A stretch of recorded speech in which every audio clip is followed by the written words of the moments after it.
As we continue our study of the book of Genesis, we now get to the story of the sojourn of Jacob with his uncle Laban in chapters 29 and 30 and the first part of chapter 31.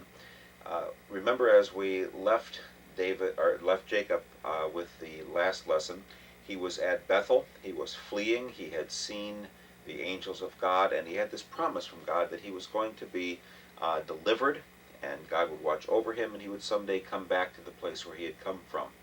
So as he goes toward this well up in Haran, up in Syria, he goes to the very same place where the servant of Abraham had gone when Rebekah was brought back years earlier. As he goes there, he sees the shepherds, and we get a little bit of the story of the daily workings of the way these people worked. The normal idea would be that they would water the animals in the evening, and yet here they were in the middle of the day, and it would seem that they had to change their procedure here because of the cover of the well being so heavy. So as Jacob sees that these shepherds are all gathered around, then he, in his strength, when he sees Rachel, he's going to show how macho he is, and he pulls back the stone from the well and then waters the animals. We get an idea already here, even though it's probably maybe only a couple hundred miles away, which is quite a distance, of course, at this point. But even at that distance, we find out that Jacob is kind of surprised that not everyone does things the way he was used to seeing them done at home. A lot of times the wells are with a cover over them, of course, so that people will not fall in. When you are digging a well, you're going to dig down into the ground, and then the water will gradually seep in from the side when you get it deep enough, and so they put a flat covering over it so that people who are wandering through would not fall in. It was very typical at the site where Kathy and I went on our archaeological dig back in 1972 to see 4 or 5 or even 6 different groups of animals, the white sheep and the black goats, as they were gathered together around the well by Little Tel Masos where we were digging. And they would wait their turn. There was kind of just a little square concrete section by that particular well, maybe about 12 feet by 12 feet with the hole in the middle and then a smaller lid put on that. Usually the women and the children are the ones who take care of the animals. And in the situations that we have seen, it's not uncommon to see a couple of kids along the side of the hillsides, like in the Judean hill country, with maybe 15, 20, 25, 30 sheep and goats. And a flock was always made up of the sheep and the goats. We might think of this, that the sheep are for the wool and thus for clothing, and the goats are for the milk. So they wouldn't be probably eating as much meat in that time period unless they were quite well to do. Well, Jacob is there. He finds his cousin, his uncle Laban's daughter Rachel, and is immediately infatuated with her. And when he has stayed a month with Uncle Laban and is trying to figure out what arrangement they will have, then his uncle says, well, why don't you just stay here and work for me? You might remember that with the story of Abraham, Abraham's servant brings camels full of riches and rings that he puts on the hand of Rebekah. Jacob now comes with nothing. He has no bride price to pay. He has no goods with which he can arrange a marriage for himself. He is actually kind of going in as an extended family member, but we might suspect that at this point Laban does not have any boys yet, and Laban might, at the very beginning of this whole affair, be thinking, this is the way I will get sons for myself. I'll get grandsons by having Jacob marry my daughter. And of course, in his mind, all these years, it's that he's going to marry Leah off first and then Rachel. Otherwise, Leah might never get married. So Jacob agrees to the idea of the wage of how much he is going to work for. We might stand back a little bit and look at the whole idea of the bride price now. The Hebrew word for that is mohar, M-O-H-A-R. And the bride price has a couple of different functions to it. Many people are very irritated, particularly in our day and age, about the buying of women, buying of human beings, and considering that to be a form of slavery. In the ancient world, first of all, the father of the bride is going to ask the question, can this man provide for my daughter? One way to say that he can is to have him put the money up front and show that he is able to pay for the livelihood for both himself and the future wife by having some monies that he has set aside. And that's really the intent of the story with Abraham and Isaac.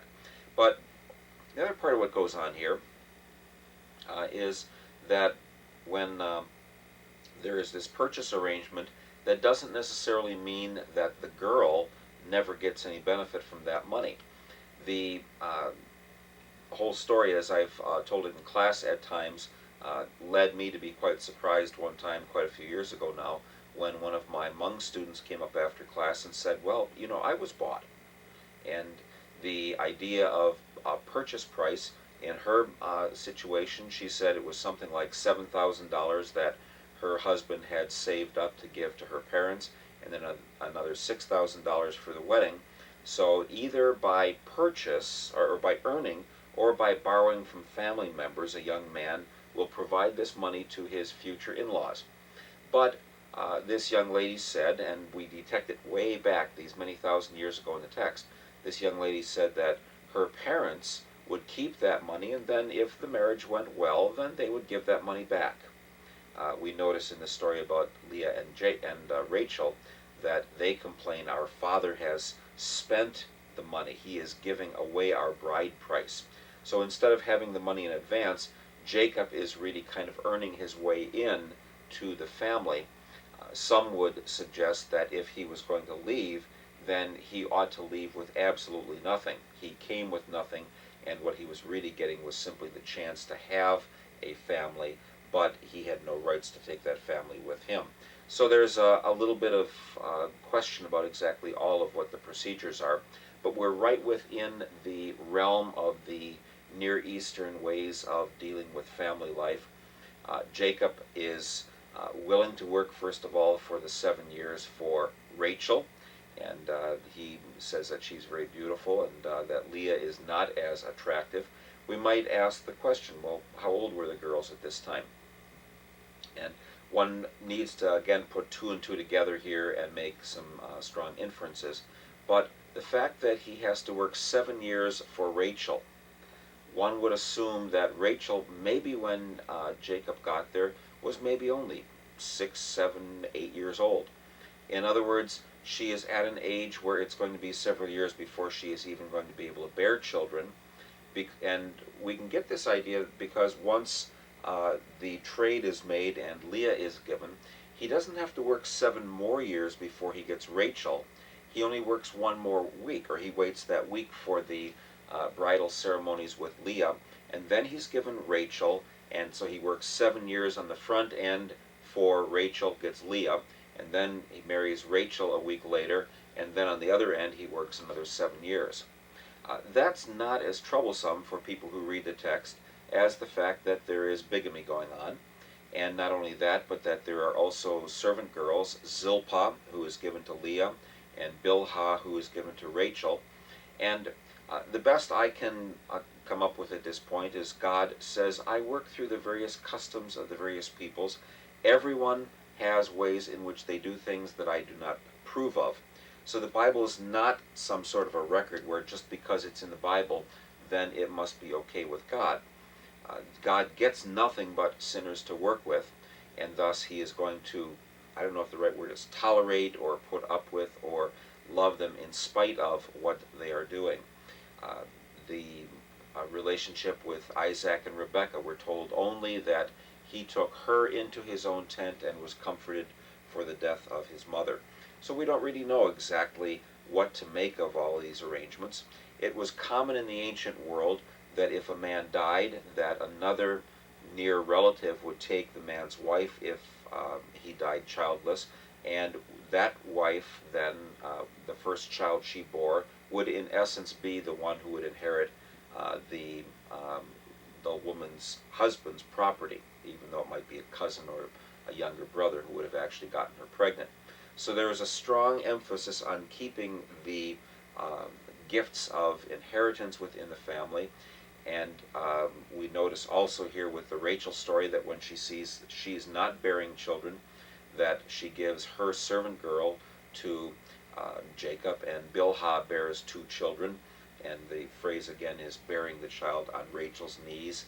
And then Leah gives her servant girl, and there are two children born there.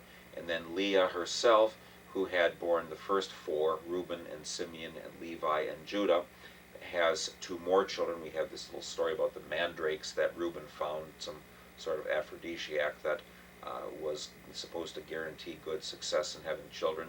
And we find a kind of a sadness as we listen to the story of Leah, how no matter how hard she tried, her husband was never going to be happy with her. He didn't want to be married to Leah. She gives 6 of the 12 sons of Israel, and yet it does not matter at all. Jacob really never treats her as the beloved wife, even though she has provided him with all these children. We even have in the books of Moses laws and instructions about what to do when a man has more than one wife, and the whole counsel is he does not get the right before God to show favoritism. We might also remember the fact that because of many wars that are going on, there'll be a lot of men, young men, who have died, much like what happens during the Great Wars, the First and Second World War and Vietnam in our country. Many of those young men who have gone to those battles and never come back will sometimes leave young wives or fiancés, but particularly if they've left a young wife, then in the ancient world, someone finally had to show responsibility for her. We find a similar kind of example in the story of Ruth, where Ruth's husband Mahlon has died, along with her brother-in-law Kilian and their father, and so Naomi says, "You stay where you are. I'm going back home." And instead, Ruth goes along and then finds Boaz, the second in line, really, for her inheritance, and she then becomes a wife for Boaz, and in that way, their first son will inherit the property that had originally belonged to Naomi's husband. So as these stories are passed on and as the events take place, we find that the next stage in the process is that Jacob has now come to live with his father-in-law, with Laban, and Laban is tricking him. Laban is continually changing the rules of the game as the first 14 years had been fulfilled, and then we get on to those last 6 years before Jacob actually goes back. And so the idea is, well, so that they can keep clear exactly whose sheep and goats are whose, Jacob will only get the sheep and goats that are marked with various spots and markings. And the result of that is that 3 days before the dividing up of all the sheep and the goats, it says Laban, or just before that, that Laban takes the ones that are marked, spotted, and all of that, and he removes them 3 days, has his sons, who now all of a sudden show up in the story, has his sons remove them. So when Jacob gets the flock that he is supposed to get his kind of mixed colored sheep and goats from, he has nothing but white sheep and black goats.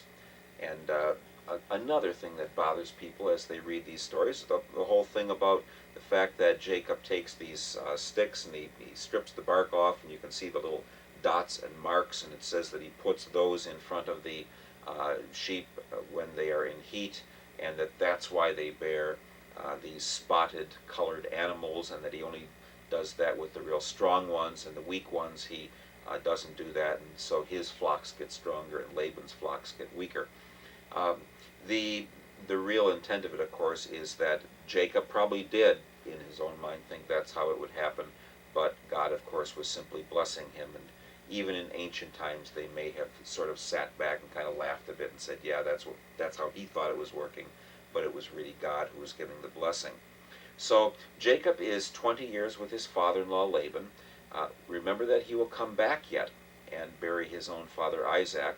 He came with absolutely nothing. He has a lot all of a sudden, and God appears to him in a dream. And So the time when he leaves and goes back home, these couple of 100 miles back home to the land of Canaan at that point, later named after him, of course, the land of Israel, when he goes back, after those 20 years, he has possessions, even though technically he should have left with nothing. The daughters say, well, our father has spent our bride price anyway, so why does it matter whether we stay? He has, in essence, written us out of the will. This may be that when Laban had no sons, then the grandsons were important. Once his own sons come along, then the grandchildren are sort of shunted to the side. And so Jacob says, well, I guess it's time for me to go back home. My God has appeared to me and has promised that he would be with me, so let's go. So in this juncture, what we find is God blesses Jacob, even though he has sinned against the family by stealing the birthright. Jacob gets his possessions from God, multiplying the gifts. And the ongoing nature of this promise is one thing that we can notice here. God had said, I'll be with you, I'll bless you. He had left with absolutely nothing, comes to a family member, and God has done the blessing of Jacob. So now he has camels and cattle, we're told as well. 11 sons. Of course, finally, Rachel in the end does bear Joseph, and then Benjamin will be born when they get back to the land of promise. And so they're leaving with quite a lot. We note this one little mention of the fact that Rachel steals the teraphim. We'll talk about that more in the next section. But one little other observation that's kind of funny is the story about the name of Joseph. It says, may God give me another one. And I always think that would be kind of funny name to have, that if you had the name Joseph and it was given to you because your mother said, well, I sure hope I have another kid, that doesn't mean Joseph is very important. It's almost like, well, maybe I'll get another one and then I would really be happy. Note how Rachel doesn't have children right away. Joseph is child number 11 already. Just like Rebecca went 20 years without bearing children, and Sarah, of course, even after she got to the land of promise, was waiting another 25 years before she had children. So among the other stories, we have these family tensions that have developed. The problem now that Leah and Rachel will have with each other, it's not real strong, but you could detect it in the fact that Leah says, give me those mandrakes, I'd like to use those mandrakes tonight to have your husband come to me, and that tension about the fact that no matter what she's done, she's not loved.